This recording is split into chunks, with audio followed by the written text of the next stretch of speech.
Here's the link. I'll put it. It'll be in my Discord, and probably like later tonight. Hey, hello, hello, hello. What up? Not much. How are you? I'm good. How are you? I'm chilling. Big chilling. Massive games. I finally feel like I'm de-rusted. Thank goodness. Fantastic. It's been a rough week for you. Yes. Okay. So let me get my epic pen. Epic pen. Okay. So so for everyone's not familiar, I already had a coaching session with Infy before. Infy was the person I talked to about thresholds and things like that, especially when it comes to overswinging and dedicating and things like that. How has that been for you, Infy? How have you been? Oh, it's been really good, honestly. I feel like especially when I'm like, obviously when I'm trio stacking, it's a lot easier. But Yeah, of course. duo no fills have been a lot easier. Just knowing that concept as well. I've been playing a lot of those with my friend Dusty. Yeah, it's been really helpful, honestly.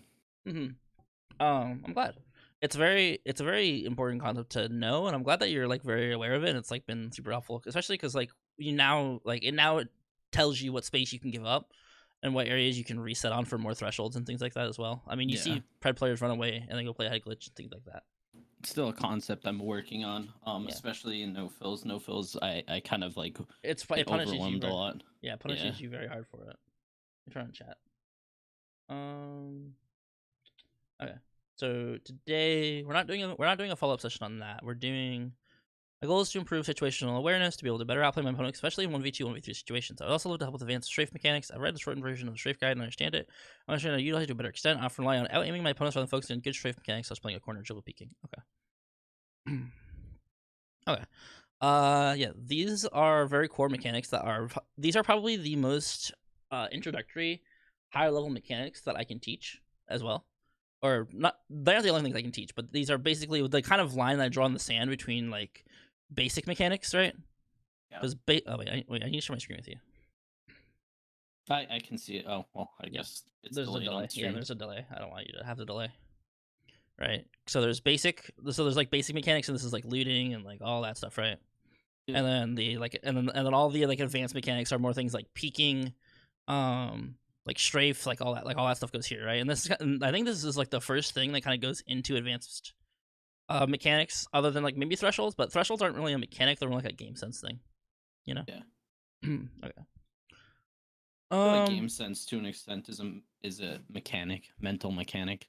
Yeah, game sense is just a flashy word. Game sense game sense absolutely means like nothing. Game sense is just a word that has been made. People be like, I don't know what I'm like doing, and I'm like, yeah. Because game sense is just knowledge about the game and knowledge about how to like do things and things like that. It's just like because it's important to do things. Yeah. So this session we're mostly going to cover like 1v2s, 1v3s, situations where you're outnumbered. And this is a first game solo no fill trios. I have so the second game cuts off at the end, but I have in the description what happened right after. Okay. And then random strafe clips. Okay, perfect. Okay. We'll start the session out strong with we'll actually just go in order. I actually think this is the best way to actually approach this. Because if I don't have, because there'll probably be strafe examples here that you won't really realize. Yeah. But there'll be good strafe examples here probably, and then we also have the extra stuff at the end here. I put strafe examples at the end, but honestly, I had a lot of trouble finding any good examples because I feel like most of the players that I would be significantly strafing are a lot worse than me in pub. So strafing is a little. Well, strafing is still equally as important against bad players as it is against good players. Very true. Because good players will still make bad decisions too, and if you don't, bad players can also be a controller player and still stand still and loot a box. But if you strafe and fuck up your aim because of that, Yeah, true. Make a tweet real quick that I am going live.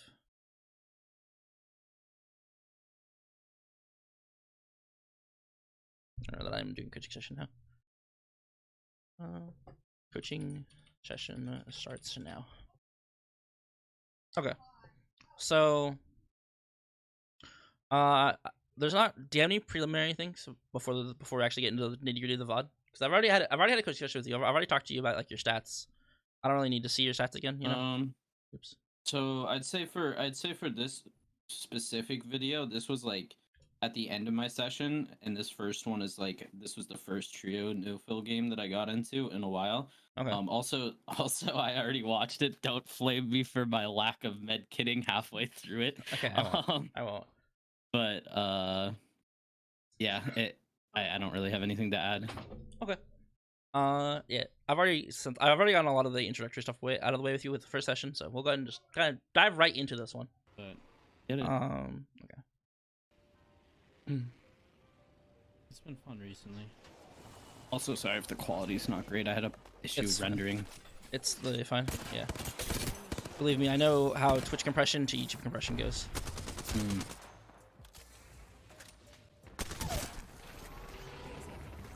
I like that phase. The phase is very preemptive here.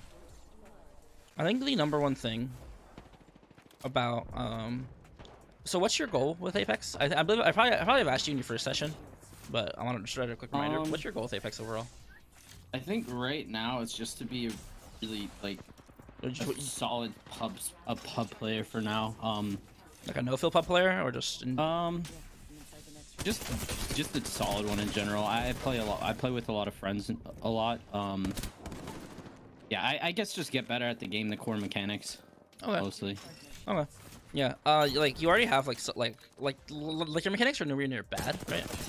But like I wouldn't look at you and say that like, oh, you're mechanically like not like good at the game. Like you have very good fundamentals, very good solid fundamentals. And from there, like that's the most impressive thing that comes to when it comes to actually like being better, right? Because I can teach players about any like advanced mechanic there is, but if they don't understand like the basics about like literally like moving left and right, it's like I don't really want to like go into more advanced stuff, you know. But you have more. Yeah, I spend a lot of time learning like movement mechanics and whatnot. Like I just learned how to what's it called, mantle jump, elite jump, all that good stuff. I a lot of stuff is really important. Yeah, that stuff's mostly just for fun, but yeah, that is definition of pub stuff, and I'm not. Yeah. But yeah, I definitely need more help implementing like game sense than anything else.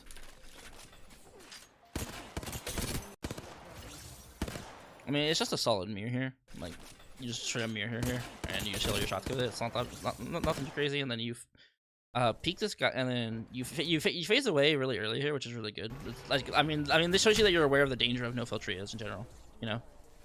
And the wall bouncer at the end is good for momentum.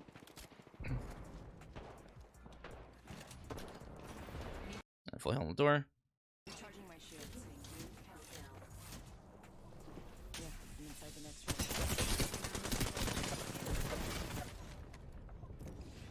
Standing still here is actually like fine. I would like to see you stand still a little bit closer to the wall here, because look how much damage you take trying to like move strafing to the wall, right? Like just be a little bit closer cover here and you're fine. But other than that, perfectly fine. What that Horizon just died walking in the door there. I'm amazed by that. A 3-1 repeat. That guy kind of beamed me. Yeah, good job bringing the peak.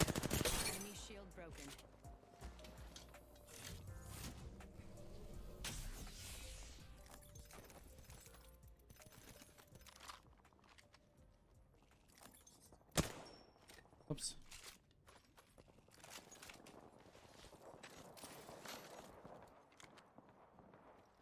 So the debut of this command, I forgot. What command? Student. Yeah, there you go, student. We've done it before. We've used X-Ray Point student before.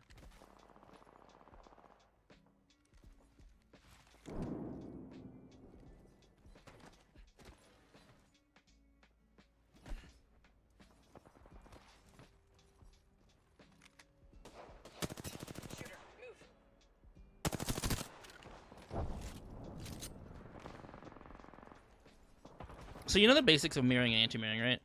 Yeah. Okay.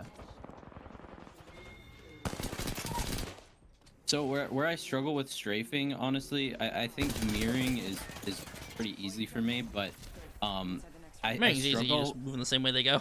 Yeah.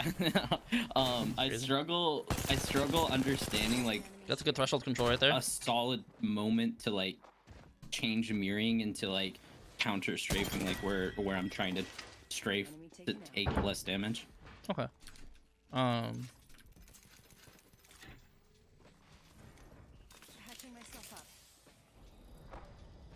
breaking a mirror is really fundamentally important on both the attacking and receiving side. This is really good. Yeah, that's really good threshold control. You hit her again on the same threshold. Very good. Because like the ability to break and create, or the ability to like break a mirror from both the initiator and the non-initiator is really important. Because if someone mirrors you, you need to get the fuck out of it immediately because they're probably gonna fucking kill you, right? Yeah. But if you're mirroring somebody and they actually like and you miss your shots or some shit like if there's human error in it, then you need to like they need to deal so much damage to you.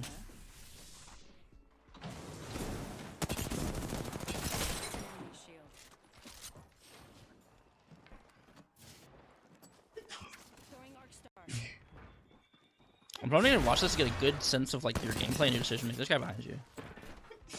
Like you have really good exchanges of damage here, and like just overall, like you know, stop sneezing. I'm sorry. Holy shit.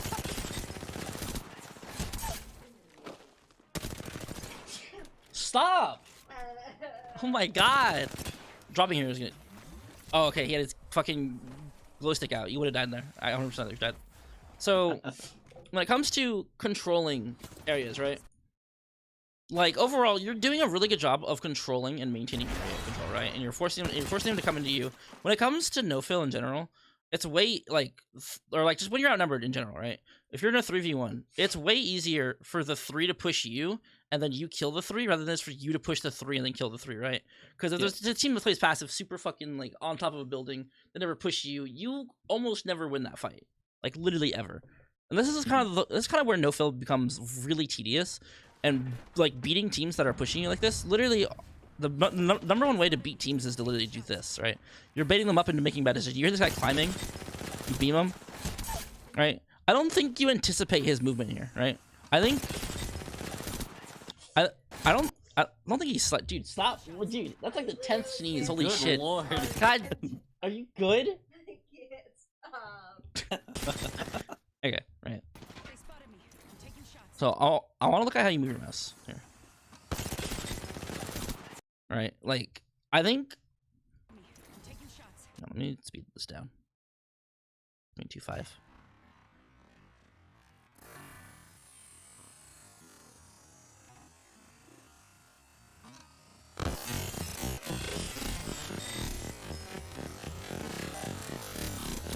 So when someone climbs up here, right? When someone climbs up and they're being like shot at, right?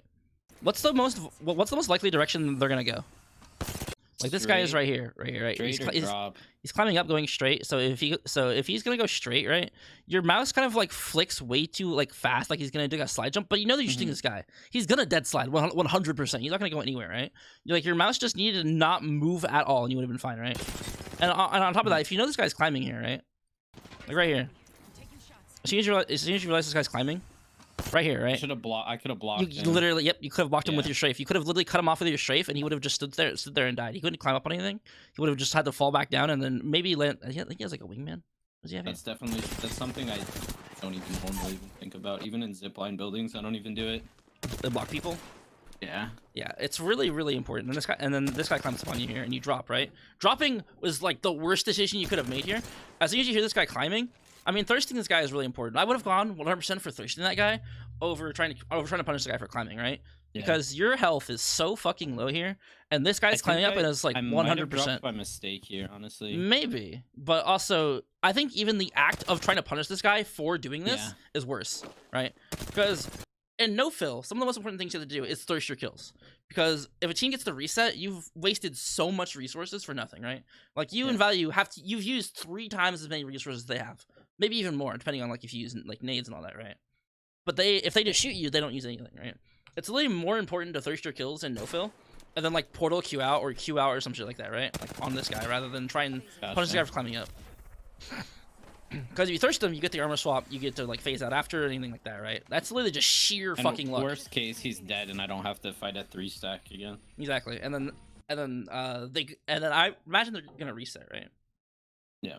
I have to go to the bathroom. I will be right back. Sorry about that. No worries. I did not realize I had to go to the bathroom until just now. I'll be back. You're good. I'll be back real quick, chat.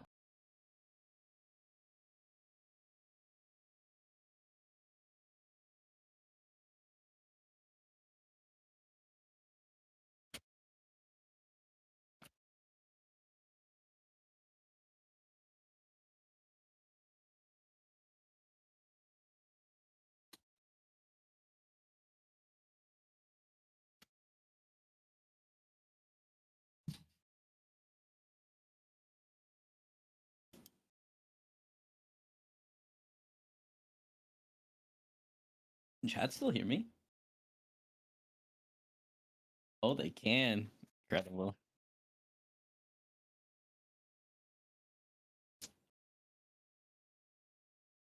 Streamer gun, what do we do?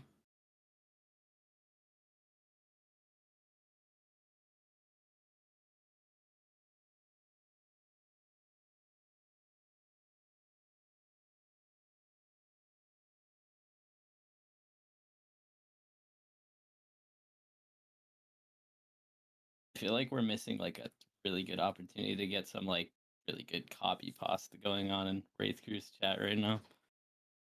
Cannot lie.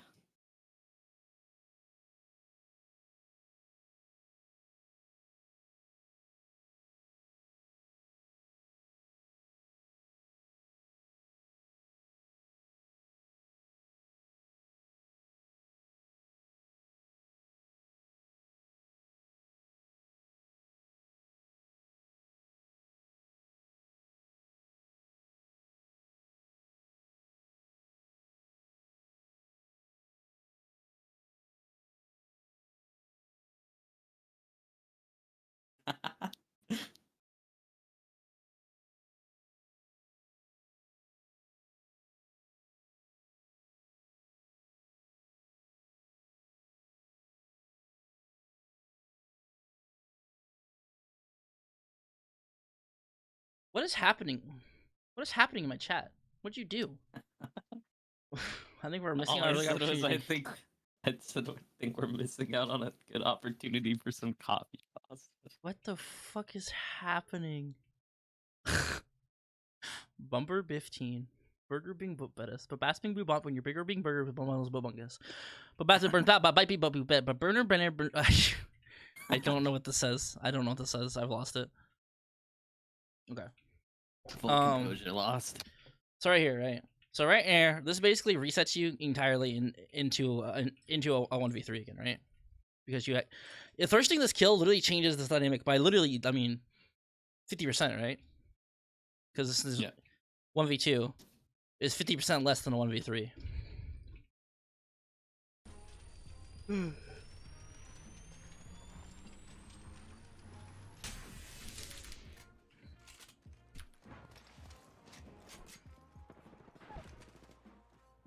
I think I got knocked by another team.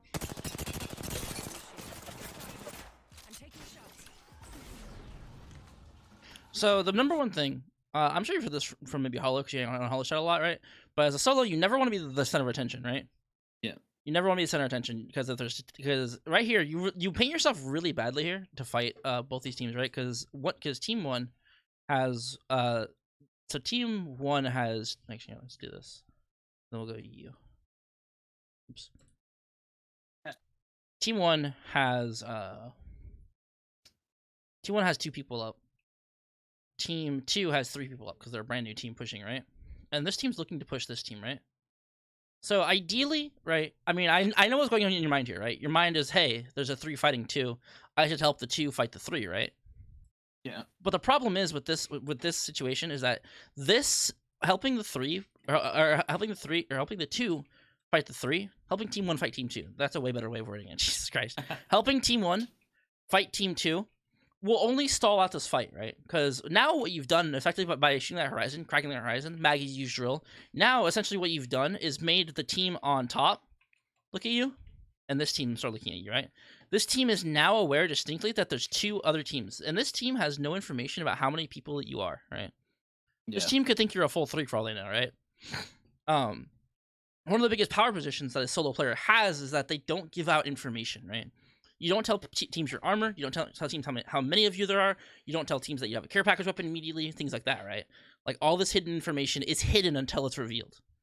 And this hidden information, like, a team's going to assume you're full. Team's not going to go, oh, only one guy shot me. It's only a solo in that building, right? So now that you've shot at team 2, what are they going to do?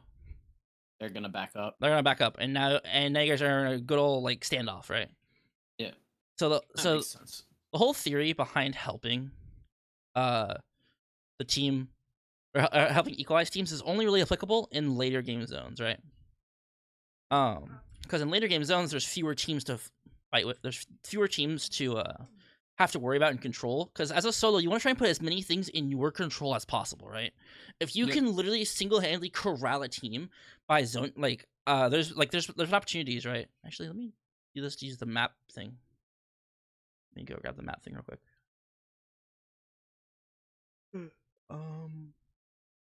Where is it? Map, here it is. All right, let's say I like using dome as an example. I can put a ring down, right? Yeah, I can. Ring. That's Ring so cool. 3. It's so freaking nice, dude. Right? Ring 4. Let's do this. Right. Especially as a coaching tool. Holy. This is so nice. So if a team is trying to, so if you're playing like right here, right, and you're playing, so all of this is inaccessible, right? Like they obviously can't walk through this. Let's say they can't Valkyrie over it. Let's say there's nothing like that, right? They're like random pub stompers or random pub players, right? They have 2 ways to get into zone. Actually, let me move this back a little bit, like this. I think it's probably better. Right? Okay, yeah. So let's say zone ends like this, right? A team out here is looking to either rotate this way or this way, right? Yep. And at an endgame zone, at zone 4, there's probably only going to be like what? Like, we'll say at max 5 teams. And since you're a solo, there's only 13 people left in the lobby, right? And this is if every team is full. So there's 5 teams left, 13 people remaining, right? And a team is going to try and look to rotate through one of the 2 ways, provided them obviously by the map terrain. When you are playing as a solo, you want to put as many things in your control as possible. You want to try and hold these choke points, hold these areas of control for yourself, or corral them in or bring them into certain areas, right? So if there's a team, here, let me get a different color. If there's a team here, and you are playing like over here, right? You're playing this building, or even if you're just in dome first, right? Because if you're in dome first, you're like, I want to get zone, I want to be zone camped, whatever, blah blah blah, right? You're already here, and you go, hey, I have control of dome. I know there's a team over here. One team's over here. A team's trying to enter from this side here, but I want them to actually not go this way, right? So what you can do is you can zone camp them. This team's gonna go, oh man, we can't go this way. There's so many zone camping us. They go over here. Now look what they're doing. They're fighting both teams, right? They're fighting each other. Yep. This is a really good example of managing teams and controlling them, right? You want to influence them as much as possible, but when there's too many factors outside of your control, you can't really influence them too much, right? Like obviously in pub matches, you want to try and like control the teams as much as you can, but when there's so many teams, you're only a human. 2, it's like impossible to try and control.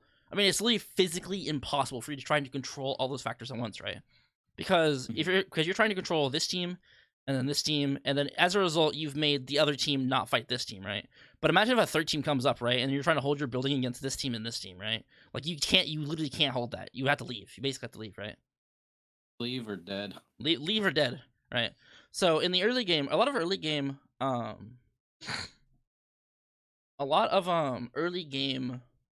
information, or a lot of early game no-fill is looking for kills, playing more like a vulture, right? A lot of the bigger brain plays kind of come in later in the game when there's less squads, a tighter ring, you have more resources, right? But you need to obtain resources first. You need to obtain the ability to control these teams, right? The only time you really want to exercise because right, again, no matter what you do here, you can't really do too much without controlling these teams. You just want to let them fight each other, want to let them push into each other, and then you come in. If you're really lucky, you get like 5 kills, right? If you're modestly lucky, you get like 2 to 5, right? Like 2 to 5, and that's kind of where the number 1 no-fill thing comes in. It's all about timing, using attention as a really good resource. Use teams to fight each other, and then you come in and come through them, right? Like obviously, that doesn't sound as nice as what Hollow might do, right? Where a team just pushes his building and he just kills all of them. Oh, another team, right? But that's because his mechanics are such a high level.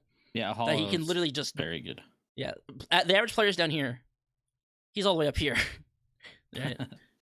And so, but even he's very smart too. He knows his stuff. Mm-hmm. And even then, right here, right. It's important to just realize that you can't control 6 people super well. You can only really control. You can control 6 people in later game zones really, but in early game when there's so much accessibility, everybody has resources, everybody's used all abilities, they have meds, everything like that. Like everybody isn't really restricted by anything in this game right now. Like that team can do whatever they want. They can go run over like pencil tool. They can go run over here. They can go run over here. They can go run over here. They can go like over there. Like they can do whatever they want, right? But in late game zones, when you force people to make bad decisions, they're like, we can only go this way. The zone's in our back, things like that, right? Mm-hmm. All that makes sense. Gotcha. Yep. I do have a question about the example you with the rings. Do you still have that up? Yeah. What's up? So say I was holding that building, Okay. and let that team. me redraw this real quick. So team 1, Yeah. team 2, and then you are right here. All right. Say I'm holding that building, and that team 1 does push, and they get the better exchange. Would I just like queue out to one of the other buildings? You don't have to queue out, but yeah, you if you don't win the exchange, if you don't win this exchange in damage or whatever, you basically have to give it up. There's basically not much you can do. You like one, it's not worth dying for because you only have 1 life. Like in if you're playing with friends, obviously you can get res whatever, right? But if you're playing no fill, you have 1 life. That's it. You one mistake gets you killed, right? So it's good. It's important not to be too greedy, but it's also important to understand that hey, no fill, you have to win. You have to be good enough to win trades. You have to understand peaking, which is kind of what we'll go into later in the session. I'll probably put you in the firing range or something like that. But peaking, like understanding peaking, like winning trades, you have to win. I would say about 90 to 95% of your trades in a no fill game to win. Because losing that 5% can still get you killed, right? But obviously sometimes you can recover. You have like movement abilities. Sometimes they don't. They just don't push things like that, right? But one crack, one failed peak is all it takes to fuck you up and get you killed, right? So so literally what you do, with thresholds, right? If you're playing this, if you're thinking about like macro thresholds, right? Obviously this team's gonna play here, team's gonna push in, right? Then boom, you kind of get this up, play like this building or something like that, right? Kind of stop them, but that's basically all it comes down to. Does that make sense? Yep. Thank you. I like your name. I hate aim assist. If you save your question for the end of the session, I will answer it there in like really big depth. Okay. Just asking at the end of the session.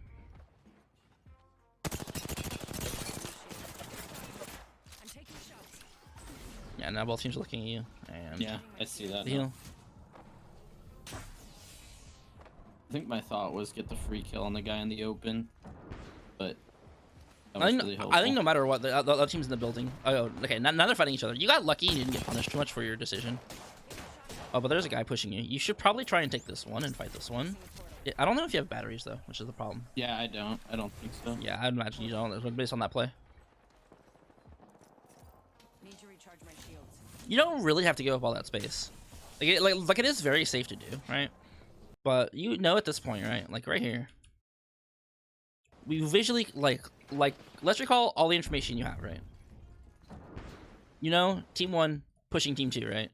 Like you hear a jump pad, you hear gunshots, like caustic barrels are being broken. So I would definitely gamble that there's at least 2 people pushing versus maybe the 3, right? The 3 that are inside, right? So the team pushing has 2, team inside has 3. So the only thing you have to worry about is possibly this last person, right? Because I know this person jumping in the air didn't just fucking knock out like two caustic barrels by himself, right?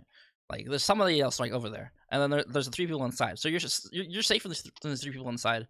You're modestly safe from these 2 people inside because they're distracted shooting the other team, right? They're not, hopefully, hypothetically, they're all not just gonna bail and chase you. Which if they do, I mean, I'm not gonna be honest with you, not too much you can do there if you're gonna get aped like that. Yeah. So this last person, right? When it comes to you getting shot here. Like you're playing aggressive here, like it, and then you get shot once by the wingman on this guy, right? You pass through, two thresholds. You pass through this door here, which is perfectly fine, and then you pass through this other door here, right? Like you definitely could have popped cells on the door. You definitely could have gone upstairs. You don't have to give up that fight, right? Because it's so just. I think I didn't know how many people were behind me. I should have probably looked. Yeah, you can also definitely like. I mean, information is the most important thing when it comes to playing no fill, right? Because knowing where people are and controlling them is really important, based off of what I said earlier as well, right? But even then, I don't want to use my portal and my Q in the same situation unless I know for a fact that I need to get the fuck out, right? Okay. Yep. Like, don't greed your resources, but don't give them up willy-nilly, Yeah.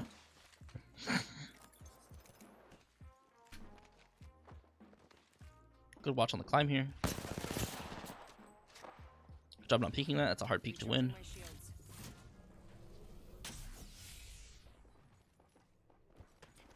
Missed the climb. It's fine though. Peeking roof. That was so risky. I did not know that guy was there. I don't blame you. What the fuck just happened? Why is that guy there? Right, but I wouldn't drop armor swaps until you know boxes are empty, right? Yeah, that's fair.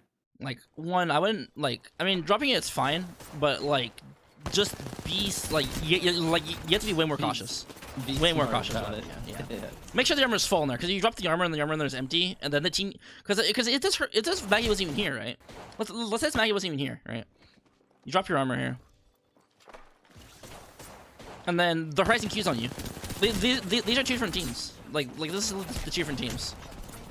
Right? I'm pretty sure they are, right? Pretty sure it was him that just got knocked. Pretty sure it's just him that got knocked, right? Yeah, it is. Yeah, yeah, that's two different teams. You restarted the fighting, right? But even then, that Horizon Q's on you, and then you're kind of dead anyway. Or, like, you're still caught with your pants down, right? Yeah. You can just swap off the box normally. Like, obviously, dropping the swaps is good, but... That was good strafe, and you know why? No. No? Okay. Let's break down this hallway isometrically, right? Okay, so we have defined region here. Oops, let's draw this bigger. We have defined region here, right? So what's all the effective strafe space you can strafe in, right? What's all the... Between the black. Yeah, but just literally anywhere in here. Literally anywhere in here is where you can strafe, right? Yep. So you should basically try and use this to his maximum. What gun does he have? Like an automatic something, right? Automatic something. Yeah. That's all that matters, right? And so how do you dodge? So how do you dodge controller automatic weapons? Slightly longer strafes, I guess, or peek, like jiggle peeking. Yeah, basically. But one, you can't jiggle peek here. Two, so your only option is the longer strafes, right? Mm-hmm. So, and then the other thing you have to do is you have to space them out, right? You have no cover to use. You have no cover, no way to break LOS. So either you're going to either full chow this guy, but you're low HP, so this, I would argue, is not smarter play, or you're going to break line of sight using cover, right? So the strafe you do, you should strafe like this, and then like this, something like that, right? Like, just make your strafes biased in one direction. The direction you should bias in is toward the cover, right? The cover behind you. There's a wall right here behind you, right? This is the direction you should bias in. You can start to the right, and then just hard bias to the left this way, right? Okay. To go to the cover. Bias shouldn't be random. It should be determined by the... Well, it can be random. It should be random in certain situations, right? But in this situation, you want to bias it to where your cover is, right? Because if you bias to the right, then you're hugging the wall to the right. Now you're just walking backwards in a straight line, and then going in a straight line to go to the cover, right? Yep. But if you... No. But if you bias to the left, you get to the cover quicker. You can actually, you know... But you don't want to just walk backwards in a straight line like this, right? You obviously want to mix it up. And that's exactly what you do here. You don't know why it's smart, but it's smart. And then boom. You literally do exactly what I just described you should do. Perfect. And then boom, you play this cover here. You hold the cover out for a second and then drop down. So I knew to strafe like towards the cover, but I don't think I intentionally like strafed with the bias there. Exactly. Most people don't. If you play FPS games for a long time, people just do things and they don't know why it's good or bad. And that's an example of I didn't know that was good. And it's like, exactly. Now that you know what's a good example, now you can do it perfectly, right? Yeah. Because the other option here, right? The worst option obviously is you get close to him. You push him, take the 1v1, but you're lower HP, you know, everything like that. And if you strafe hard left, you have to strafe hard left, and then just walk in a straight line backwards. What did I just do? And hello, what happened? Why did it restart? Right. Does all that make sense? Yeah, absolutely. Okay. Quite helpful. Like right now, right? You haven't done anything like wrong empirically. I think the only wrong thing you did was drop off the height, but that was one, probably an accident, and two, but the decision to look down like that was probably a big mistake. Okay. Yeah. All right, but I think overall your uptime is really poor in this, right? Because you're not actively participating in all these fights.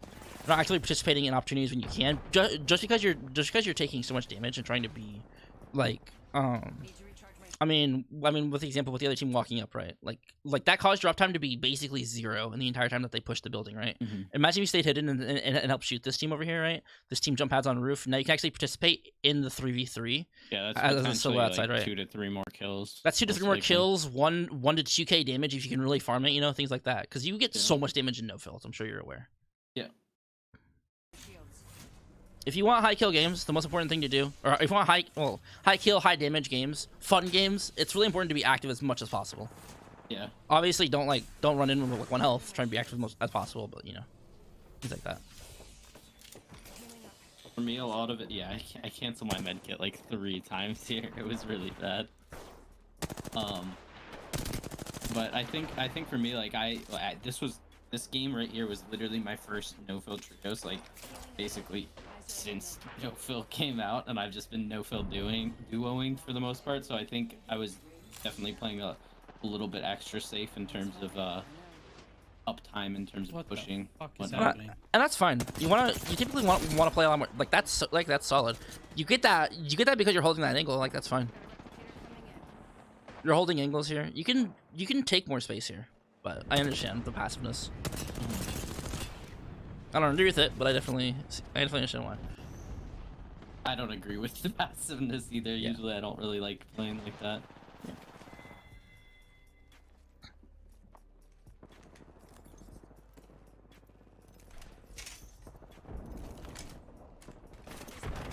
That was really good game. That was really good game sense, for lack of better words. You just need you seen that blood was gonna push you off that scan. Very smart.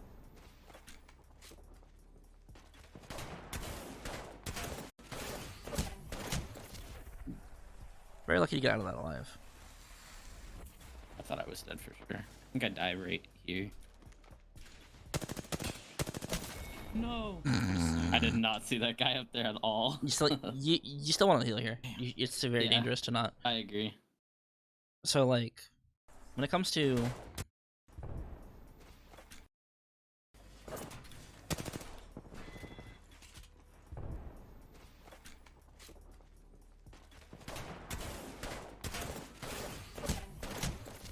when it comes to a situation like this, right? I mean, I think I would have phased. Actually, I probably wouldn't have, but I should have. I should have phased, or you should. Okay, it's better to phase here. Is what I'm trying to say. Because you know that there's a bloodhound, and you know that bloodhound's prone to AP, right? Yeah. You've already seen it. You've already seen part 1 of that right here when you grab the mastiff, right? Like you already saw that part 1 here when you got the mastiff, and then when you actually end up going to the building and you prepare the pre-fire on the corner for this right here, like you literally like prepare for it and pre-fire it, which is good, right? So as soon as you see another character into the building, you should fucking leave. Like you should leave, right? You should leave. There's not really too much to say about your strafer because you tap strafe to not get fucking pumped out of your ass by this mastiff, right? But then, like imagine if you had your portal key here too, right? Like imagine if you had your portal here, because you used it earlier for not really a solid reason. The reason queuing's faster than portal queuing. I don't know if you know that. Portal queuing's not faster. Everyone does it, and they don't really know why they do it. It's like 0.05 seconds slower, whatever, right? But portal queuing is good because it gives you a definitive thing to play, right? Yeah. It gives you it can be cover, it can block like doorways, it can be like it's literally a portal, right? Like literally, like you can shoot people. And it's probably the best threshold to game, right? Yeah, I was gonna say it can create a threshold that possibly didn't exist, especially if a door is broken or something. Exactly, right. And I think it's probably like the second best threshold creation in the game. I think Ash's might be better because Ash portal always sets them the same way, and you can just walk behind it and then shoot them, and they can't come back through. Like it's a harder threshold to Ash portal, but it's obviously a lot more dangerous, right? But like if you had your portal on the door here and then heal, fucking heal. This is the frame before death. Holy shit! This is the frame before death. Right. At this moment, I knew I fucked up. Right. But don't be like you're being greedy when you shouldn't be, and you're not being greedy when you should be. Like the scale is opposite. Like you're doing like you're not doing good when you should, and things like that, right? Gotcha. So, because right here, there's so many teams. You're not actively losing space because of how you're being pushed here, right? Because they're not pushing you. They're not chasing you. They're not like actively pushing. Like Bloodhound's running in the open, sure, right? but they're not going to you. If they're going to you, then maybe you should shoot them as they walk on the door and then close it like immediately, right? Because you're so low. Yeah. But if they're not, don't worry about no it. point. Yeah. Play for yourself. Play for yourself. Play your own fucking life. You only have one life. There's no golden knockdown. There's no teammate that's gonna help you. If you're dead, you're fucking dead. That's it. That's the end of the game, right? And that's the most important thing. This is another game. Yeah. Yeah. Oh, I messed up on that a little bit. It's fine. It doesn't matter. Yeah. So the core things to take away from this, especially when it comes to no filling, is one, team management. I'm trying to write manage. Right. So team management, right? Like the ability to control various teams across the map and how they actually play based on what you do. So exerting pressure, taking space, things like that, right? All that stuff. It's all team management. You want early game, it should be focused around kills. Early game should be focused around kills. They should be focused around getting resources, things like that, right? Late game is when you kind of actually go for the bigger brain plays where you try and corral teams into each other, try and do all that stuff, because that's the only way you win a game as a solo. Like, that's the only way you win a game. But okay. And alternatively, you might be asking, but what if I'm fighting a team solo, or there's only 2 teams where I'm at right now, right? Because I'm sure off drop you've had teams push you Schirmer building, right? Because obviously that's the point when you go less, hey, play for kills, and hey, play for the team wipe, you know? Because if it's a 3v, because if it's a solid 3v1 in Schirmer building, then you can literally just play around that, you know? This is more speaking from the perspective of you're hot dropping fragment with 40 other teams, right? But unironically, a really good map to practice this is Broken Moon, because teams land so isolated. So teams will land like 2 in a POI, 3 teams in a POI, 4 teams in a POI, 2 teams in POI, 2 teams in POI. If you no fill, you have to be really good at kind of like either controlling these teams. You can literally do both. You can control these teams because there's so few of them, or you can also just play to frag out in 1v3.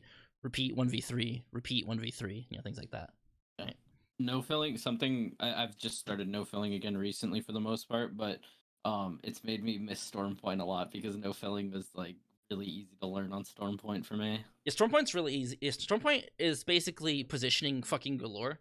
That map is insane for positioning. You will punish teams so easily for positioning. There's so much cover too. You can bring teams together so easily just by queuing out and It's hard to get a lot of teams on Stormpoint, which is a good thing and a bad thing. It's a good thing for solos, bad for, you know, like when you're not no filling.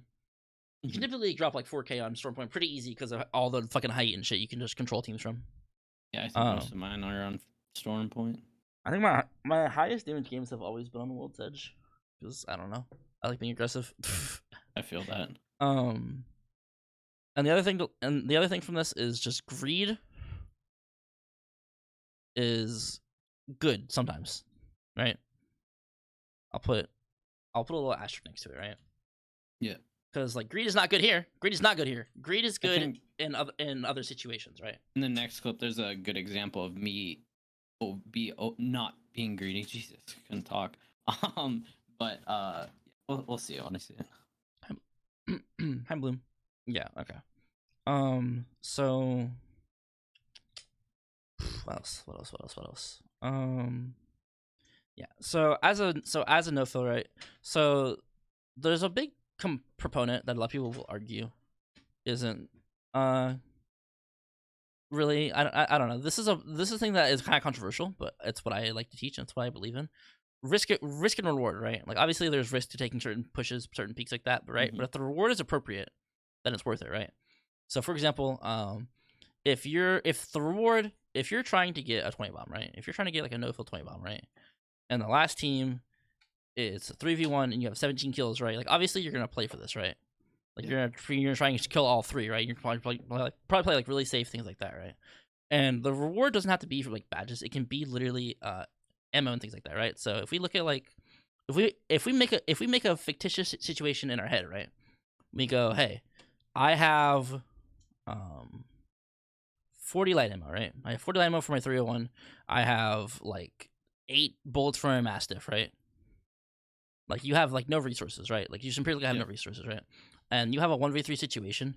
and you're playing like Horizon, right? And you throw your Horizontal, and you're just like, I just need to make a play, right? Because what are you gonna do with no ammo and no like anything, right? You either have to You run have to- or just get hella aggro. This is basically the biggest proponent. The risk, crank that risk up because you need a reward, right? You need Yeah. a reward. If you die, well, not much you can do there, right? Mhm. The exact same thing is true. You'll see it in ALGS, right? A team, actually, let's draw on a little fancy little map, right? So, team, we'll say the ring pulls like something like fucking crazy. Like this literally can't happen, but let's say it does, right?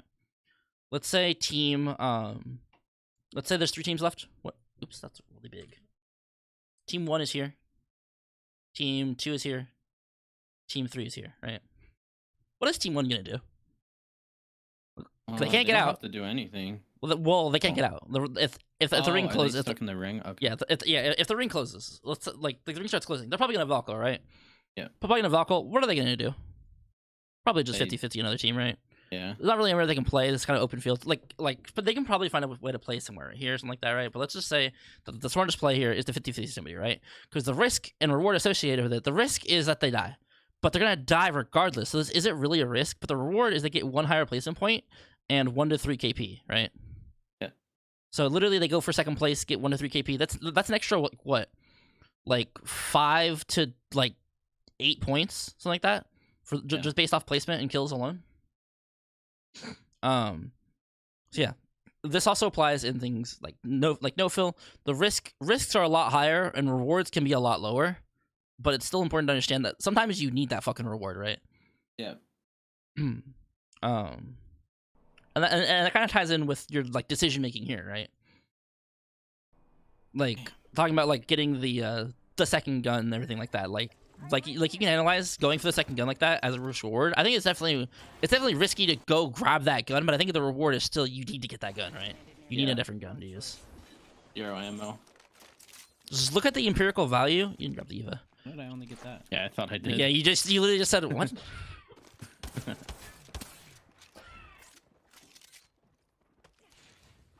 Well, I like that you're looking for more ammo here.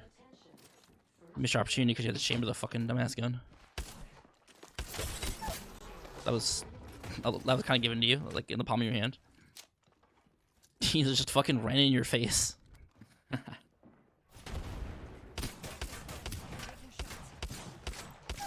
Yeah, good thirst. Killed an enemy. You have a lot of shotgun ammo here, so that thirst is fine. Need to recharge my shield. I think thirst become not as important really early on, but scale really quickly, really fast. Oh, this guy is just dumb. And it's just, Yeah, like he completely threw. okay. I was gonna say, oh my god, are you gonna do the window thing? And then like I just walked away from the door. They spotted me. I'm taking shots. This team is really bad. Need to recharge my shields. It seems really bad. You're hitting your shots. I wouldn't be so horny for the kill. Yes, perfect. I was gonna say, don't be horny for the kill. It's 1 kill. You need more guns. Perfect. This is exactly what I was gonna say to do. Very nice. 30 seconds until close. Very good. Very nice. The third team comes in here in a second. Okay. Reskin the wingman. I can't stand looking at that huge ass Yeah, fucking it gun. must happen. Only 10 seconds left. Get off the zipline. You don't need to be on the zipline here. Need to recharge my shields. Throwing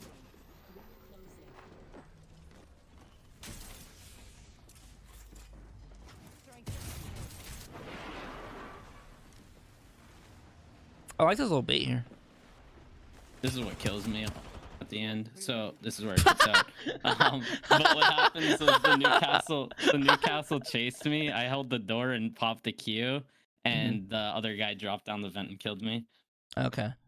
Yeah, okay. So the number one thing here, right? If you guys do like on 12 CM for sure, what's your sense? 1.2, 800. Oh, you're on the fucking goated sense. The Actually, I fucking- just upped it to 1.3. I don't think I was in 1.3 on this one though. I don't know. Yeah.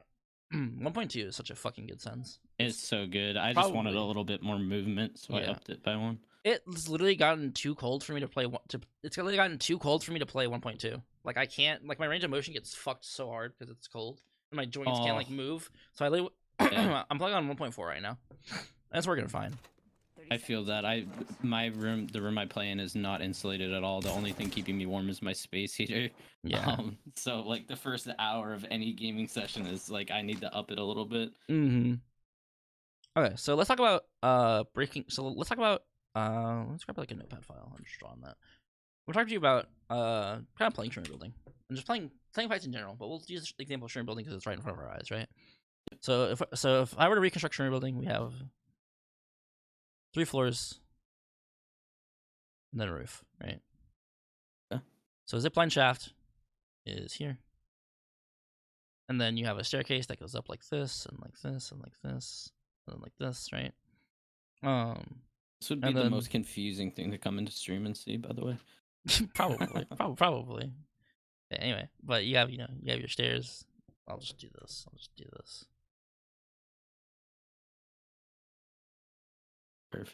Perfect stairs like this. Never seen better stairs in your life, right? No. Okay. And then so, in addition on top of that, we have a balcony right here. Wait, a balcony right here. We have a balcony right here, right? And then I'm gonna erase these stairs because they're in the way. But we know there's a staircase there.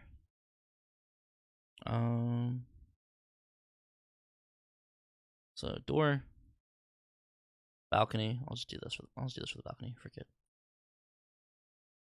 Balcony here, staircase there, and then there's a little like edge here. Or wait, is it the side of the building is sticks out, right? Yeah, it sticks like that for the other floor, and then there's a door here, and then there's like a door on there's doors everywhere. Basically, it's kind of what my point is. There's a door over here, right? There's just shit. There's doors and shit everywhere, right?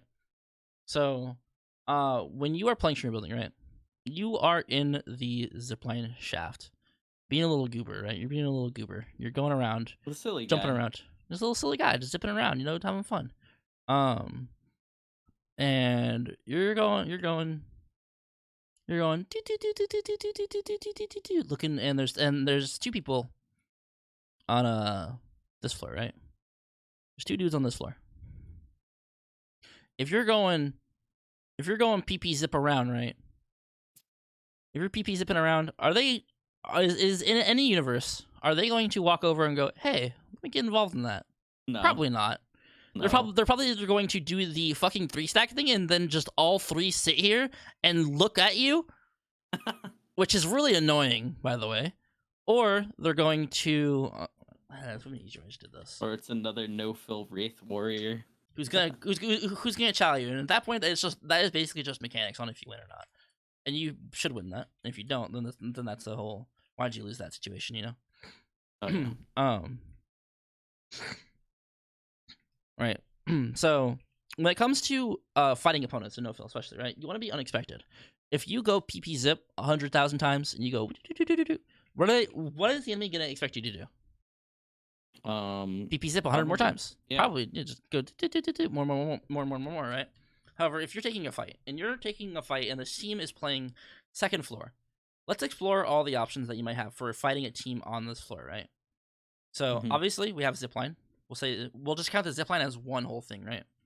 Yeah. There's this door that goes around the side here, right? That's 2.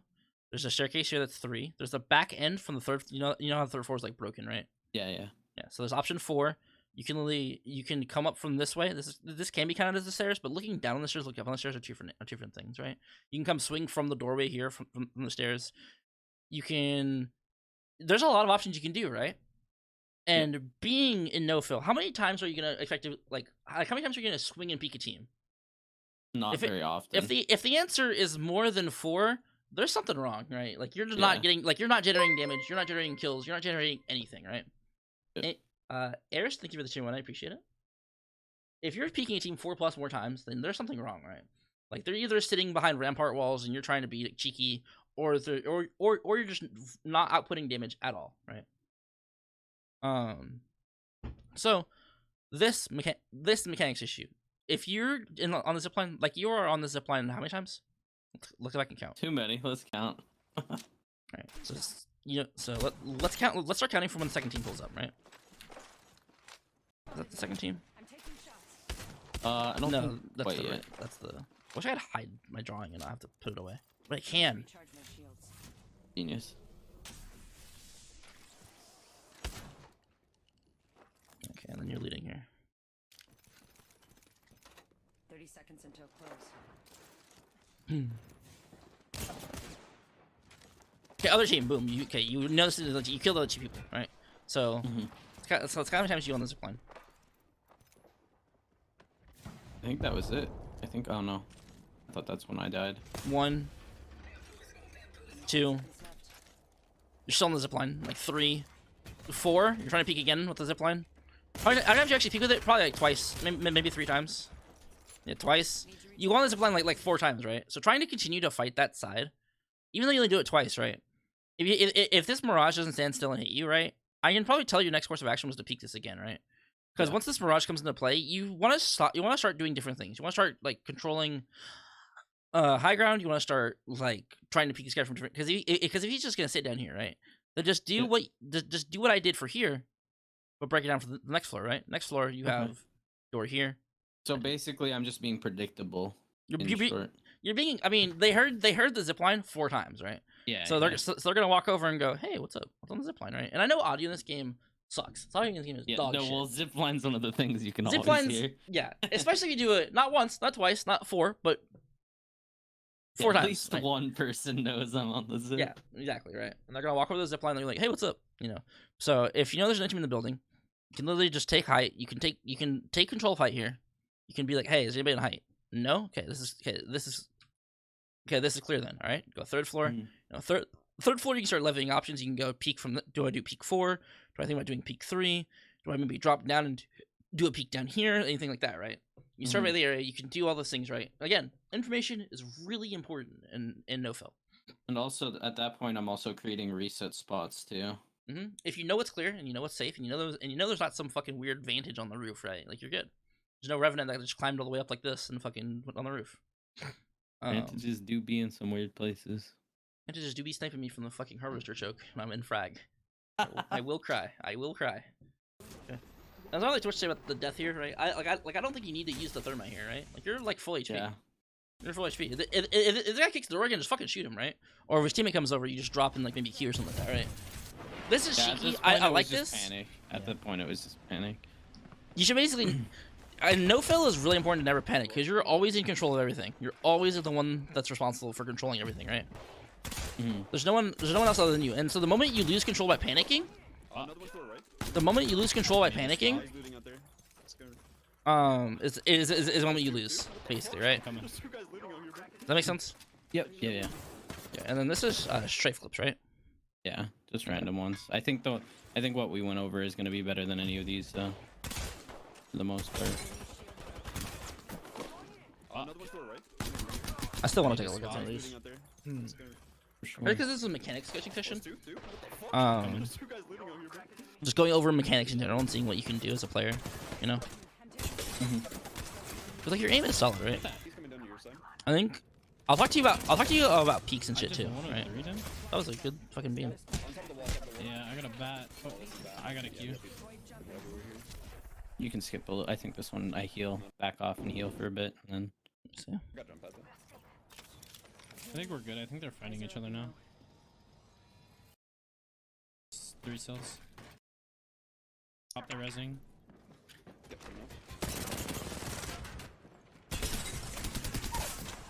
Good strafe. This guy kind of sucks, but he wouldn't have killed you no matter what there. He's shit on. He's. Okay. I'll pull you in game in a second. Do I have you added or not? Oh shit. I'll DM you my friend code in a second. I will DM you my friend code and then I will show you. Let me not leak it on stream. I don't want to get friend requests from everybody. I already get enough random fucking friend requests from people. People are like, "Hey, add you." Oh wait, no, that's not on stream. Yeah, that's on. Oh, I put my Discord screen over your screen perfectly, and I was like, wait a minute. Wait a minute. Yeah. A lot of people add me, or they're like, oh, can I have like your aim labs scores? I'm like, dude, I don't. not like Asking for aim lab scores is one of the weirdest things. My friends do that to me too because I spend a lot of time aim training.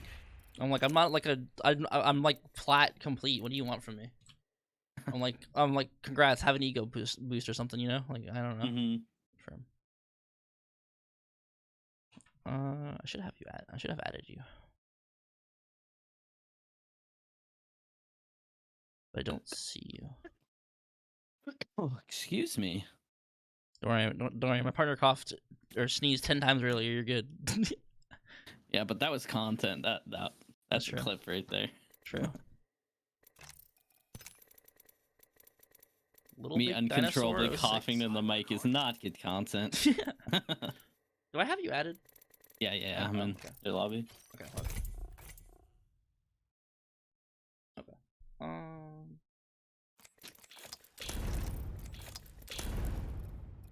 Get off this skin.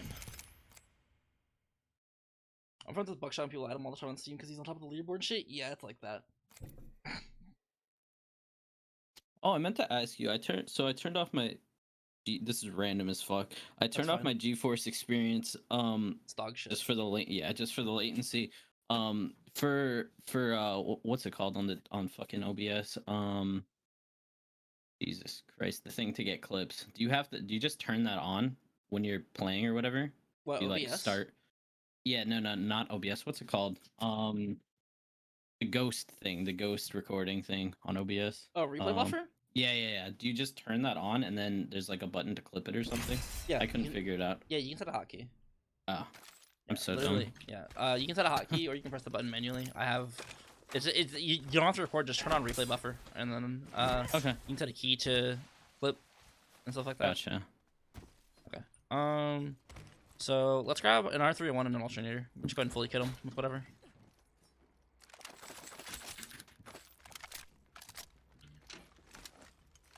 It's like purple mag, everything. Purple mag? Purple mag and everything does not matter. But I want a gold one. Okay, you need to take a gold one. Take a gold one, yeah. Make any difference? Stinky. Uh. I need so much ammo. Let me grab a backpack and armor.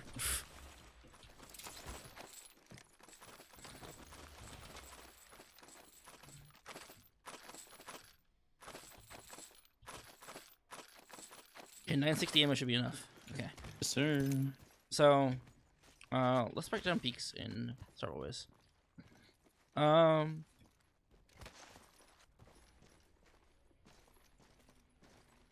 Okay. So when it comes to damage in game, we'll use the R301 for this example because it's the easiest to do, right? So when it comes to peaking, right? The whole point of a peak is to take as much, deal as much damage as possible and take as little as possible, right? Obviously, you want to maximize that output. In no-fill trios, it becomes important because you always have to deal 3 times as much damage as you do receive to kill people, right? And even then, sometimes that ain't enough. So this is why. So you probably already know this. Never do this. Never do the fucking console peak. Never hit that because you're really slow, right? You're really slow, Yes. and if your you're head guessing is with the 301, it's even slower. Yeah, right. Okay, so I want to show you something. Stand right here. Okay, I want. Can you see me? Yeah. Okay. I can't see you. I cannot see you. Where I'm shooting right now is the center of my screen. Literally not even far enough to shoot, right? Oh, wait, let me Okay. I'm good now. Right. So I can't see you, right? But you can see me, right? You Yep. can see like my arm and like my leg, right? Yeah, and some of your chest. Yeah. So the important thing when it comes to doing that, the important thing when it comes to peeking is you want to understand when you have to peek, or like how you have to peek, right? So if you're using like being or something like that, right? Yep. Hang on, sorry. Hi, Woof. Please, thank you for the 21 months. Jesus Christ, that's so long. Holy shit. 21 months. Hi, babe. Who did? So, if you're gonna swing somebody, you basically almost never want to swing like this, right? This is extremely slow. Not because this time that it takes for me to see you is amplified even further because I'm moving slower, right? Mhm. So when you swing somebody, you typically want to swing like this, and you want to ADS after you actually swing, right? Yeah. Because you move so slow. And the biggest thing is most people will ego peaks a lot of the time. You told me in the thing that you typically rely on aim to outplay people, right? Mhm. You don't actually actively outplay them, right? But this is still aim. So I want to do an example here. I want to do a I want to do a peak duel. How would I best do this? How would I best do this? It might be good. Can you see the top of my head here? No. Okay, perfect. Go ahead and play like that box maybe. This box? Oh, Yeah. where's the ping? Oh. Right there, yeah. You were on the way. Yeah. So let's go ahead and do that box. I'll say when we peek, and then basically we'll just try and kill me, and I'll try and kill you. You know. Okay. And peek however you feel is appropriate. Okay. Okay. Ready? 3, Yep. 2, 1, go. They spotted me. Taking shots. Oh, I did not mean to do that. We're tap strafed on me. I didn't mean to come out that far. Here. Let's do it again. Run it again. I was like, shit. 3, 2, 1, go. They spotted me. This time I'm Okay, you down. punish. Okay, I wanted to punish you on the right swing, but you didn't there. So basically, the number one thing is that when it comes to peeking, right? I pre-fire your angle, and you re-peeked into it, because you did Okay. this. You did this, and you peeked in you ADS'd, and then unpeeked, and then peeked right back in the angle while I was still shooting, right? You have to be Yeah. conscious of the damage output that I have compared to the damage output that you have, right? Because because obviously you don't have a gold mag here, right? And you can't really predict your enemy's mag or whatever, but you can typically tell when they're on the bottom half or even lower of their mag, right? Like most people like, have white or blue mag or whatever, right? So if I'm ever still shooting, you never want to peek, right? Because if you're playing against a really bad player, they're never gonna stop shooting, and you will get punished for it. Like Yeah. you will be off the screen for seconds, and their devotion's still gonna go, and you're gonna die, right? Be conscious of how much damage I'm outputting versus how much damage you're outputting, right? Okay. Don't ever peek into my pre-fire. If I'm still shooting when you're unpeeking, don't peek again, right? Wide swing. Okay. That wide swing was good because it also cut me off of cover, and I mean you have better cover to play than I do, because you have all of like this kind of like play around and back up and back forward, right? But I really don't have all that. But I think it might be better if you play the back end of the Might be something box. good this way. Actually, can I play like right This here side? maybe? Okay. That. Here, let's try it. Yeah, let's try it again. Cancel that. 3, 2, 1. Shot at. All right, let me show. Okay, let me show you something else too. Okay. So, if I let me replicate you. Let me replicate what you did. Okay. So, go ahead and stand like right here. You don't need to be back there. You need to be like right here. Right. Okay. So if I swing from this cover, and I'm obviously not gonna go to any other piece of cover. Like there's nowhere for me to play over here. Right. I'm obviously gonna ring swing. I'm gonna go back in this cover. Right. So if I swing to the right here, where should you aim? Where should you be aiming at? Right here. Right here. You under aim Shot at. to specifically track where they're gonna go. I literally held my cursor on your left, because your left is right here, right? Your left right here. If you intentionally under aim, obviously still hit, right? Like you lag behind on where they are rather than shooting center of mass. You can typically get shots when they strafe back into it, because again, you don't need to force reactivity. You just aim lazier. You aim smarter and lazier, right? I reactive aim a lot. Don't force reactive aiming, especially. I want to give you an example. This is my favorite example to give my students, actually. Here, let me go ahead and screen share again. Other games. I have your stream up too. Yeah, if you don't care. Okay. it's just quicker to Yeah, I feel. trimmed. Geometric strafing aiming example for this. Okay. Oh, I see what you're doing. Okay. Here, epic.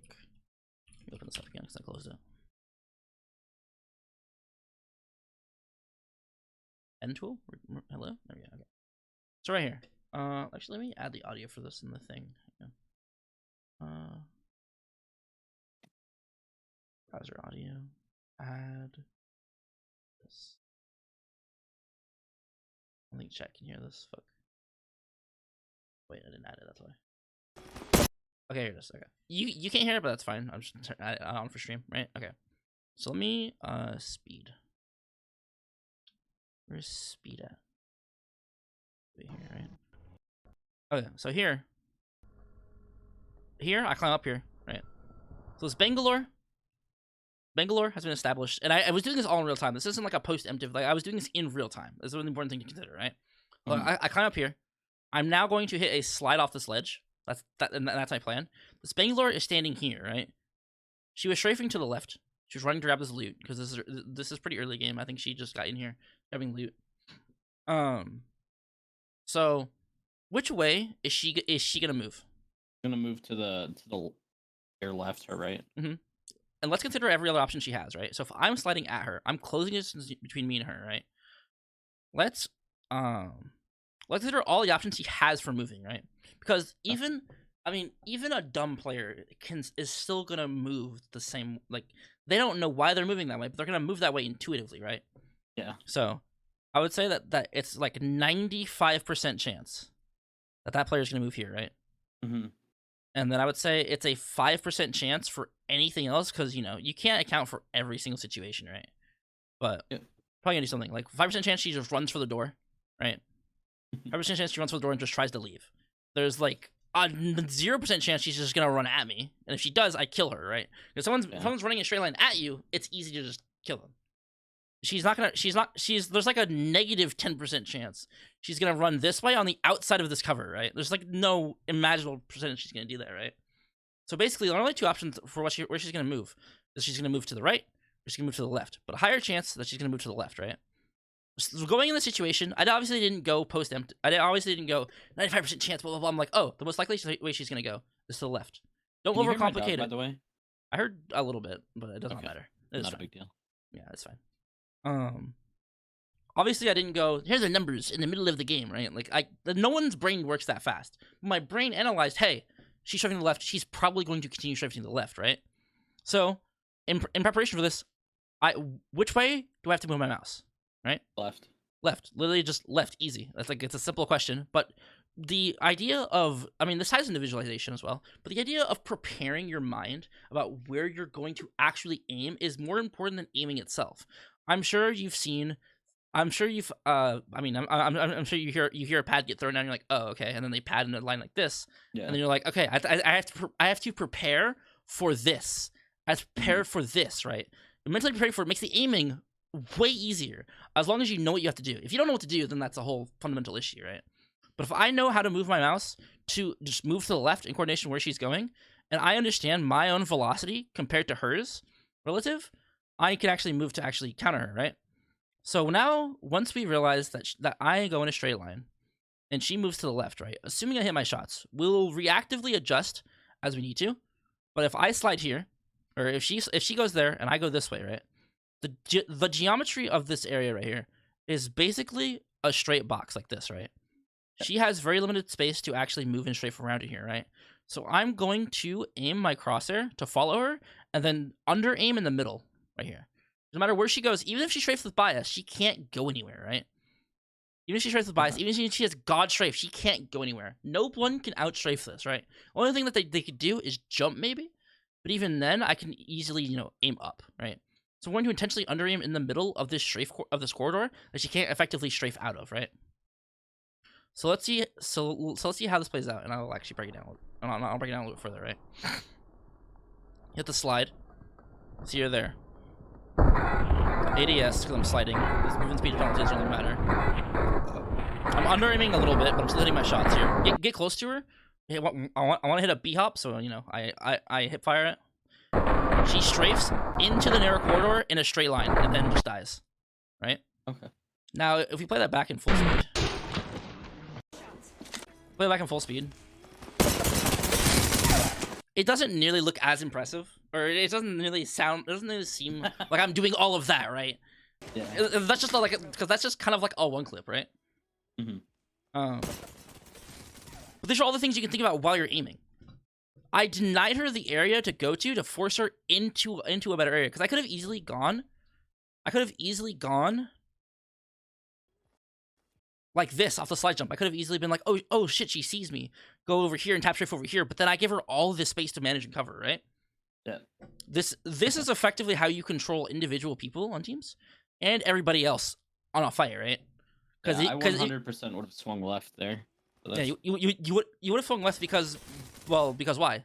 there's cover there, 'Cause right? that's where they're going. Well, yeah, and there's that's where cover they're here. going. That's where they're going, right? But it's more important to look at cover as the ability to deny damage, right? Deny damage and increase your maximum damage output, right? Because I Okay. could have swung here. This is not only one, way slower, but two, because I have to go to the cover, then I have to go peek her, and then I have to shoot her, and then I like fight, and I can lose the trade and all that, right? She'll also be directly looking at you too.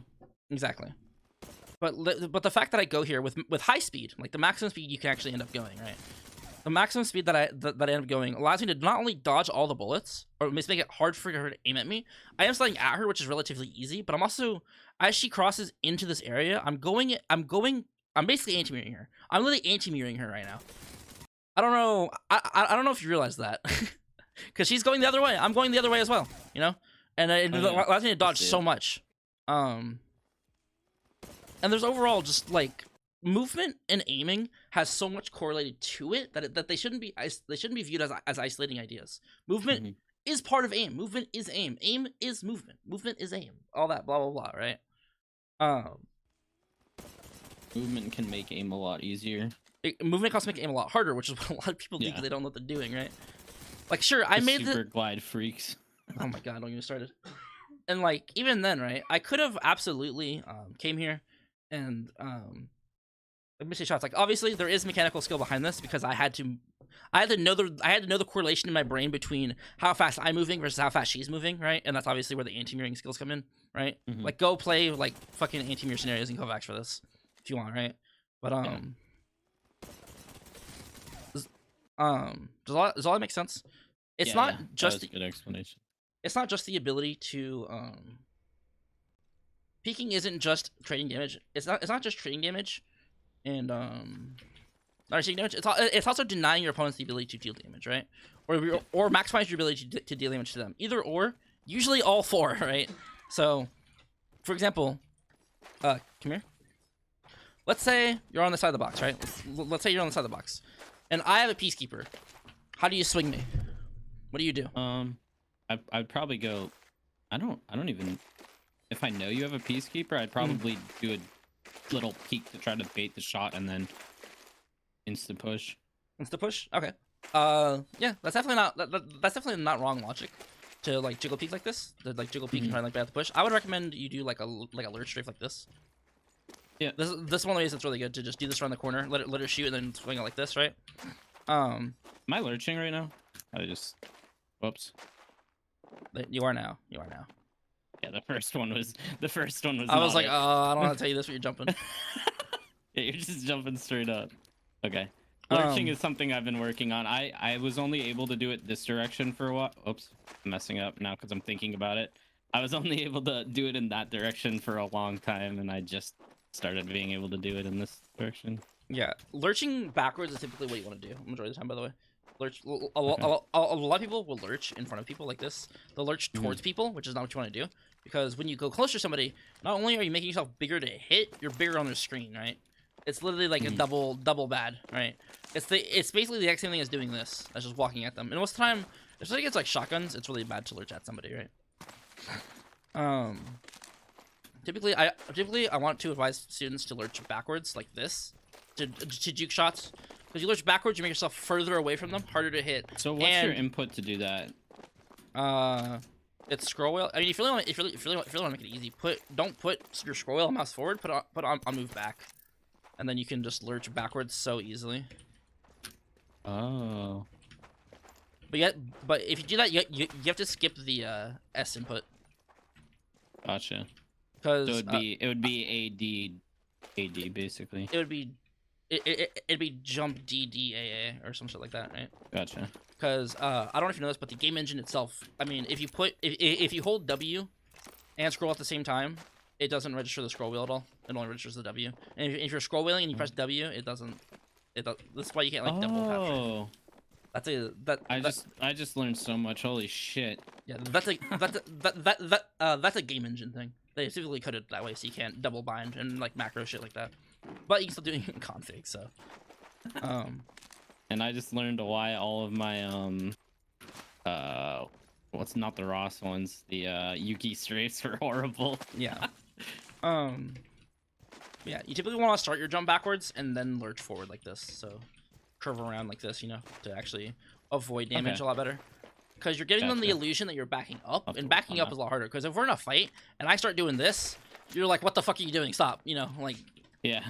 But if we're in a fight and I do this, you're like, okay, you're walking in a straight line. You know, it's very different, very different perspective forward and backward. So anyway, I'll have to work on that. Like I was saying about the thing before we got into lurching, right? So if you're here and or if I'm here and I have a peacekeeper and you're over there, right? Jiggle peeking with like a lurch like that to bait a PK shot, and then swinging is completely fine. You can also do like, here, move real quick. You also do some shit like this as well, where you go like, woo, wall bounce, woo, yay, yippee, right? But the core essence of what you're doing, right, is you're denying the enemy's weapons, right? So when you're strafing, you have to idealize your weapons, strengths, and weapons you use versus your opponent's weapons and the strength that they utilize. So if I have car wingman or car PK, my range is limited from about here to about all the way like over here, right? The car will start to fall off at this range. Like I can obviously still beam with it, but its effectiveness falls off pretty heavily, right? Yep. But if I have 3-1 PK, I'm basically good in every range until I pull out the Peacekeeper, and then I'm limited, you know? So if someone, the ER3-1 has an awkward middle range right here, like around here, where you have to either hip fire and deal like half damage, or ADS and deal full damage, but also be standing still, right? This is the optimal range for SMGs to be in against ARs. So when you strafe, you have to understand your spacing of the opponent. Do I have to move forward? Do I have to move backward? Do I have to move left? Do I have to move right? In coordination with geometry, right? Because if you want to, if your goal is disengage from a fight, move backward. If your goal is to get closer to your opponent, you can't move forward at an opponent really. Only time you can move forward at an opponent. So if you come here, Let's go this way. because if I move forward at you, right? What's easier to hit? This or this? This, right? Because I'm relatively moving closer to you. I'm relatively moving closer to you. It's kind of in a straight line, and overall I gain less perspective distance. Like my velocity might be the exact same, right? But I gain less perspective. You're making your hitbox smaller. Yeah, I gain less perspective distance to you than I would normally, right? Like I still, like if I do this for 2 seconds, I'll end up in the same place, just a little bit further forward, right? But compared to you, I'm closer to you, and it's easier to hit somebody that's closer to you like this, right? But the opposite is true for backing up, right? If I back up like this, it's way fucking hard to hit me. You can actually peel back by holding S or D like this and just peel back like that. It's way harder to hit you. But you can't do the same for forward. So the way you gain distance forward is in breaks. So if I want to stay close to you, back up a little bit so I have more room. So if I want to if I want to get close to you, and let's say there's like a really long fight, right? I'm gonna do like this. See, I'm like spacing. Oops.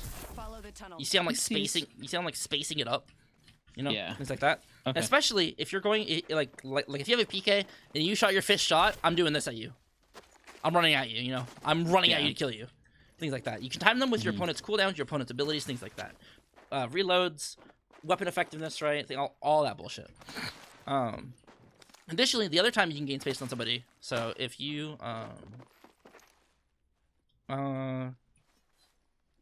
yeah, okay. So if I'm like doing this, like, and I'm doing like a reload, right? And I go full speed sprint, slide jump like this, very good way, because you're maximizing the max velocity speed to where you actually turn to somebody very quickly, right? I wouldn't recommend you do it like straight 90-degree at somebody's face, right? But you can still do like an oval, yeah, like that exactly. You really do an oval to get closer to them, and that minimizes the time that you're moving forward at them. Because you want to minimize the fade lurch too, the one where he just slides straight at you and then lurches left behind him. Yep, exactly. So does all that make sense? Yeah. That's when you want to gain versus go away. You want to always consider your biases to what cover you have. Like I said earlier, if I'm fighting you and I want to use this cover, I'm always gonna bias to the right. But if I just do this, you one clip me. But if I do this, it makes it a lot harder to one clip you. Yeah. I wouldn't necessarily redirect twice. I think redirecting twice is bad because you spend too much time in the open. But one redirect and you're basically good, right? Okay. That makes a lot of sense. The overall make you a lot harder to hit. Okay, next thing. Okay, you talk to me about raw strafe, about Yuki strafes. All right, come here. All right. So what's hard? So I want to ask you, is jumping good? Is jumping good or bad? It just depends on how you use it. If you're just jumping normally, it's bad because you're just I feel like you're just an easier target to hit, more predictable target to hit. Okay, so let me ask you this other question. Is this bad? No, like, it just depends how you use it though, dude. Because I don't know. So how would you use it well? What's a good example of this range? So we're saying in this range. Like, what would be a good example? Craft me a good example of how this would be good. If I'm taking, I guess if I'm taking a lot of damage, I don't really know, to be honest. Stumped. That's fair. That's completely fair, right? So the ability, so lurching only works 0.7 seconds after you leave the ground. So the thing about lurching is, so 0.7 seconds when you're off the ground is when you can lurch, right? Its strength is amplified in the first 0.2 seconds, so immediately after your jump, and it scales downward to 0.5, in which case it falls flat off from 0.5 to 0.7, right? Okay. Does that make sense? First off, that was a lot of words. Okay, that was a lot of words. I want to make sure that made sense. I knew that, so it made sense. Okay. So that on top of the ability, so if you're in the air after that 0.7 second mark, you can no longer strafe in the air. The air excel in this game is really bad, and that's fine. That's a good thing. So you can't control yourself after the initial turn, right? So I want you to look. I want you to hold your crosshair still, right? Hold your crosshair still at me. Keep it in the same place. Yep. Was I in your crosshair almost that entire time? Yes. Okay. Yeah. if you're a controller player, are you hitting a majority of those shots? Probably, yeah. Okay. That should tell you a lot. Even if you're a pretty moderate MNK player, unless you're freaking out or you're like, "Oh my god! Fade! Oh my god!" Like you're like, it's not that hard to hit those shots. Now, I ask you, keep your crosshair centered. Wait, oops, I messed up. This is insane, right? Like, this is difficult. Yeah, that's nuts. Yeah, because I occupy more of your screen space, so therefore, relatively, I move across your screen faster and do more things across your screen faster, right? So lurching in the or jumping, any form of jumping in this range is bad. Do not do this ever, basically. Far range, I think jumping is even worse. The ability to instantly change your speed and direction. That sounds broken, right? Yeah. That's just moving. That's just moving left and right. That's just moving left. This is the ability to instantly change your direction, speed anytime you want. That's it. The only thing that a lurch does is negate the time. So I don't know if you know this, but to strafe in the other direction, your excel has to hit 0 and then go back up. You know that, right? Oh. Yeah. So if I'm going left, and I go right, my character has to stop a little bit. Do you have the velocity counter on the top left? I don't. Okay. Basically, every time I go left, I have to hit 0 before I can turn right again. It's very fast, but it still gives you this period of downtime in between every single strafe, right? The thing that tap strafing is good for is negating that, right? So obviously, like at the end of like corners like this, or at the end of strafes in general, it can be good. But even then, you can argue that at the end of strafes it's really good. So for example, like right here, right? If I am biasing to the right and I go against this wall here, well, what way am I going to strafe, right? Like to the left, obviously, right? Yeah. But if I throw like a jump in here, that could be unexpected. Not really, too much. You can argue that that's good usage. I wouldn't necessarily disagree. So next thing, strafing like this, throwing yourself in the most, like changing your hitbox as much as possible is important, right? Did I go over the relationship between movement with you last time? Where like if you move left, your crosshair goes left, right? You know that, right? Yeah. The same thing applies for jumping, right? Every time you jump, your crosshair has to go down and then back up, down and then back up. The difference between this is that when you're moving left and right, you have fine control over when you move your mouse in what direction, right? It's way easier to strafe aim than just to jump aim, right? Because jump aim, you have to go up, down. You have to go down, up, down, up, down, up, down, up, like immediately in succession. It's really hard to do. You have to be able to accommodate for that, especially if you're gonna do it. So it's typically better as a way to avoid damage rather than actually deal it, which is fine. There are times when that's needed. There are times when that's appropriate. One last thing. Jumping is also really good. So if I jump, what are you doing to my movement? You're predicting it, right? Yeah. That's a predictive pattern. So if you don't give them information to predict it, you can't predict off of nothing, right? I'm sure you've in your time aim training, people have told you to not predict the bot, right? Or in reactive scenarios at least, right? Don't predict the bot. But if you don't have the information to know that, a jump can be really good, right? This is why jumping on doorways is really good. So imagine there's like a door here. If I have like a PK and I go like boom and like this, they're like holy shit, I can't like I didn't expect that, right? If they can't see you, it's really good. So let me give you another example. Come stand over here. Let's explore this way. All right. Have you seen Monty Python at all? No. Okay. There's a scene where this knight's running at the fucking castle for like 5 minutes straight, and then he stabs the never guy. mind, I have. You see that scene? Okay, so Yeah. I'm gonna do that with a wall bounce. Look at this. All right, come here. Ah. All right. Was that easy to track? Like, come on. Yeah. Yeah. I like Yeah, you see me what I'm doing. I turn to the wall and jump. You're like, oh, they're gonna do a wall bounce, right? Yeah. But if I do, but if I do something like this on you, right? Okay. Well, imagine I hit that, right? Like you can't see me until the last second. Then you have to know that I'm going Right. for a wall bounce, and I close the distance at you like this, right? If I have a shotgun or something like that, I've turned the fight around in my favor. Wall bounces are really good with shotguns because you know how I said that forward distance is really hard to gain. Wall bounces are really good for that because you gain so much forward momentum at somebody. You actually close the distance, right? Okay. Yeah, that makes sense. All of that makes sense. Yeah. You have any questions about anything? Honestly, no. So a lot of this stuff is like just stuff that I like knew to the extent, but didn't really understand why I knew it. If that makes sense. That's good. That's good. That probably means that probably means you're gonna go play games like tomorrow or something like that and fry. That's usually what happens with most students that I do like that. Like I'm dedicating every single game to tomorrow to you. I'm gonna name my stream after you. So if I do bad, it's your fault. vouch. No, don't do it. It's I'm gonna up my sense to 2.5 too. So oh my god, no. Not 2.5 1600 DPI. Not the fucking. That's like 10. That's like 7 CM. I have a friend that plays on 6000. Like 4.5. I thought you were gonna say It's 6,000 disgusting. CM, and I was like, what are you talking about? 6,000 CM. Okay. Alright, That's. well. I think that's I think that's everything really. I was gonna do strafe duels, but I didn't realize that we are already at an hour and a half. Well, I'm probably gonna get another session sometime after Christmas when I get a little bit more money. So, Okay. Yeah. I'll be working on this, trying to get some gameplay, and Next time if you want, we can do strafe duels as well. I will Okay. turn you into a fucking mechanical demon. Perfect. Your mechanics are already really solid. You have a really good foundation. You just want to Thank you. teaching you the solid reasonings as to who, what, when, where, and why are probably going to be really good for you. Yep. Perfect. All right, I have no questions, so thank you very much. Yeah.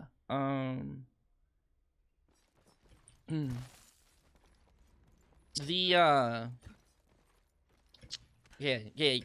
You don't have questions about anything I've taught you or anything at all, right? Like you still have my time. So if you have any questions about anything, let me you're welcome to ask now. Wait, what was that? I completely didn't hear any of that. You're fine. If you have questions about anything at all, anything that I didn't go over, anything at all, you have my time. Nothing that comes to my mind at this moment, unfortunately. Okay, that's fine.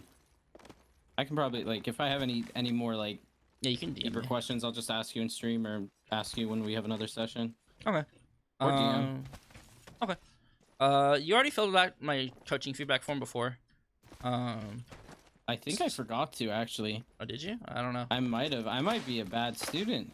Hey, you know, if you go on Medify has written reviews now. So if you want to write a written testimonial, that would be appreciated. I have Yeah. 0 on there now. I will for sure. Yeah, and then you also get a discount in next session too. So Cool. I think I was supposed to. I forgot that this one was supposed to be discounted too. Sag. Yeah, Oh well, I don't mind spending the money. Yeah. It is mega worth. I appreciate it. I appreciate it. So yeah, stay in contact with me if you have any questions or clips. Like if you hit anything or do anything cool, whatever, be sure to send it to me. I want to see your progress development or anything like that. You know. Okay. Send me Cool, clips, cool. send me games or anything if you do anything cool. I'm really excited to see. Okay. Awesome. Right. And I look forward to talking to you again soon. Bye, Infy. Goodbye.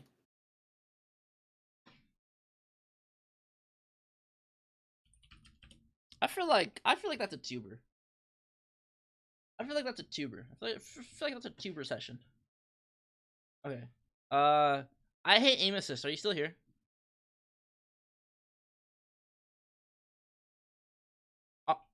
Also, hi Pluto, for real. Hello Pluto. I know I said hi to you, but hello for real.